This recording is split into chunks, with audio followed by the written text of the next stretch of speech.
अस्सलाम वालेकुम मेरे प्यारे दोस्तों। आज मैं फिर एक नए एपिसोड के साथ आज के वीडियो का आगाज करती हूँ और उम्मीद करती हूँ आप सब खैरियत से होंगे। आज मैं आपको एक किस्से के बारे में बताने जा रही हूँ जिसका मौजू है जब थैली गुम कर दी गई। चलिए आज के वीडियो का आगाज करते हैं। एक रोज सुबह सुबह कश्ती में शोर उठा कि मैं लुट गया, मैं तबाह हो गया।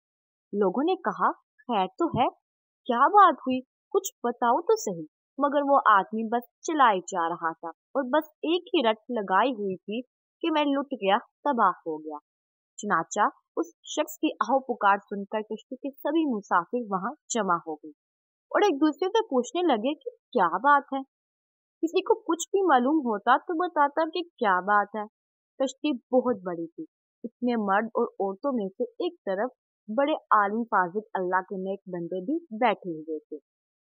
शोर की आवाजें उन्होंने भी सुनी थी। लोगों ने रोने पीटने वाले को समझा बुझाकर जब बात पूछी तो उसने कहा, मैं एक गरीब मुसाफिर हूँ, एक थैली में जिंदगी भर का सरमाया मैंने छुपा रखा था। इसी जालिम ने वो थैली चुरा ली। सबको ये सुनकर बहुत अफसोस हुआ। पूछने वालों ने ये पूछा कि कितना माल था थैली में, तो उसने बताया 1000 अशरफियां थी। उस जमाने में 1000 अशरफियां बहुत बड़ी रकम होती थी। जिसने सुना उसे अफसोस हुआ। कुछ लोग मिलकर मशवरा करने लगे। कश्ती के मालिक को बुलाया। लोगों ने सारा माजरा उसे कह सुनाया।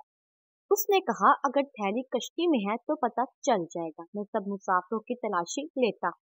चंद ही लम्हों में ये खबर सारी कश्ती में फैल गई। जहाज में मर्द, बूढ़े, औरतें और बच्चे भी शामिल थे। वहां कड़ी निगरानी में तमाम मुसाफिरों की तलाशी हुई, मगर वहां किसी के पास से गुमशुदा थैली ना निकली। अब लोग उस शख्स को बोल पड़े। तरह तरह की बातें हुई और होते होते सबको यकीन हो गया कि ये शख्स झूठा था। झूठे पर अल्लाह की लानत होती है। सब उसे भला भला कहकर अपनी जगह जा बैठे। झूठा सटपटा कर अपनी जगह आ बैठा। जब तक सफर जारी रहा मुसाफिर उसे फंकारते रहे। असल में हुआ ये था कि जब मुसाफिर कश्ती में आया तो वो चलता फिरता एक आलिम फाजिल अल्लाह के नेक बंदे के पास भी पहुंचा था और उनके पास उठने बैठने से उसे मालूम हो गया कि उन अल्लाह ताला के नेक बंदे के पास एक थैली में 1000 अशरफियां हैं। अब इस फरेबी को हर लम्हा ये फिक्र खाने लगी कि किसी तरह 1000 अशरफियों की थैली ले उड़े। जब कोई और तदबीर ना बन पाई तो उसने ये खेल खेला कि उससे सब शरीफ लोग परेशान हो गए। तमाम मुसाफिरों को तलाशी देना पड़ी। तलाशी अल्लाह के उस नेक बंदे की भी हुई, लेकिन किसी के पास से वो थैली ना निकली। जब दरिया का सफर खत्म हुआ और कश्ती किनारे लगी और तमाम मुसाफिर कश्ती से उतर गए तो उस झूठे शख्स ने अलहदगी में अल्लाह के उस नेक बंदे से पूछा कि आपने मुझसे झूठ कहा था कि आपके पास 1000 अशरफियां हैं।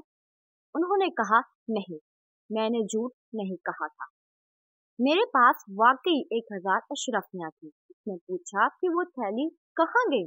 उन्होंने जवाब दिया, जब तूने अपनी थैली गुम हो जाने का ढोंग रचाया तो मैं समझ गया कि तूने मेरी थैली हथियाने के लिए सब खेल खेला है। अब अगर वो थैली मेरे पास से निकलती तो सब लोगों को यकीन हो जाता कि मैं चोर हूँ। इसलिए मैंने चुपके से वो थैली दरिया में डाल दी। झूठे ने कहा, 1000 अशरफियां आपने दरिया में डाल दी। जवाब मिला, हाँ। उसने कहा, तब तो आपका बड़ा नुकसान हुआ। जवाब मिला, नेकी का बदला बुराई से देने वाले जालिम दोस्त, मेरे नजदीक अहमियत दौलत की नहीं, लोगों के उस इत्तेमाद की है कि हदीस नबी की खिदमत के लिए मुझे बरकरार रखना जरूरी है। अगर मैं मशहूर हो जाऊं तो मेरी बयान करदा हदीसों पर कौन इत्तेमाद करेगा। अब आप ये भी सुन लें कि बुजुर्ग कौन थे। ये बुजुर्ग इमाम बुखारी रहमतुल्लाह अलैहि थे, जिनकी बुखारी शरीफ दुनिया भर में मुस्तनद मानी जाती है। आज के एपिसोड में यहाँ तक मुख्तसर करती हूँ। उम्मीद है आपको आज का टॉपिक पसंद आया होगा। इसी तरह हमारे चैनल के साथ रहने के लिए आपका बहुत बहुत शुक्रिया। हमारे चैनल को सब्सक्राइब कीजिए, शेयर कीजिए, कमेंट कीजिए। जज़ाकल्लाह। खुदा हाफिज।